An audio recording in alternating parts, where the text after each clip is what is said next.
No niin, nyt tilanne on se, että on -5 väylä 18 Tiger Woodsin Utahin vuoristokenttä.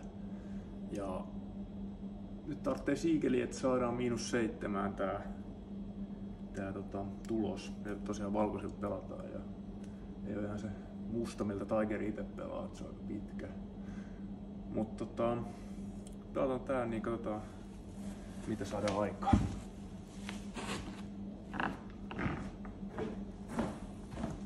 Eka lähdetään raipalla liikkeelle. Me on 466 metriä, mutta tässä ilma-alassa se on noin 10 pinnaa vähemmän. Tää raippa pitäisi mennä sellainen 300 metriä, että kevyt sipasukin. Katsotaan mitä tapahtuu.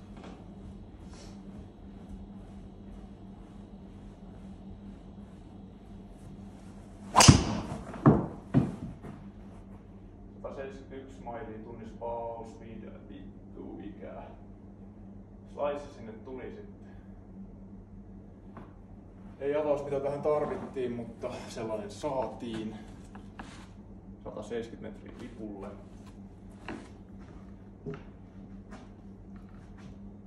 Ei niin paha raffi, mitä puhutaan. Mutta tätä nyt lähdetään sitten pelaamaan. Pienen ylämäkeen 5 metriä. Startas sitten sellainen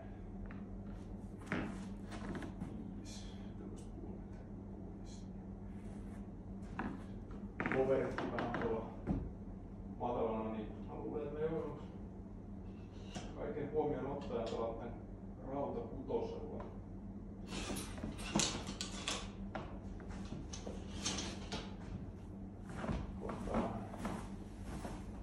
Huomioon, niin just rautakutonen on tähän oikea lääke. Ja nyt kun ollaan tämmöisessä makuussa, niin mä luulen, että me joudutaan nyt siirtämään tätä tähtäystäkin vähän oikealle.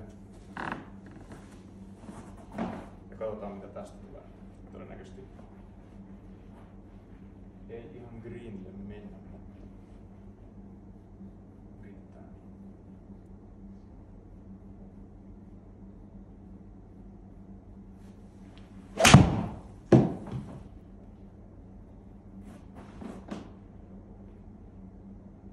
Lopputulos oli ihan hyvä. Voisi stoppaa ennen raffia.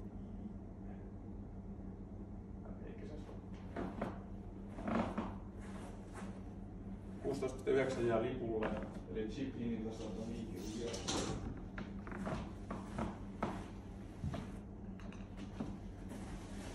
Mörki olisi kiva.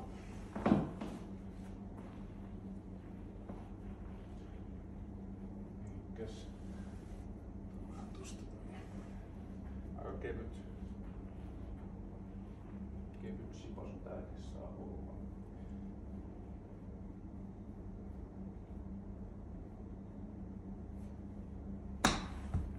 Liian kevyt ehkä. Se on riittävä blörrää. -6.